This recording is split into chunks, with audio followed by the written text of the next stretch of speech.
Vì con chưa yêu Ngài nên thập giá con nặng vai. Vì con chưa mến Ngài nên đời con còn lắm chông gai.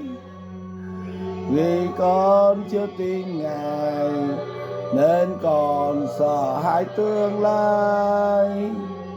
Vì con chưa theo Ngài nên lòng còn sầu héo hôm mai. Xin cho con được lòng mến yêu Ngài, tin theo Ngài dù đời lắm phong nhiêu. Xin tin Ngài để vậy bớt lo.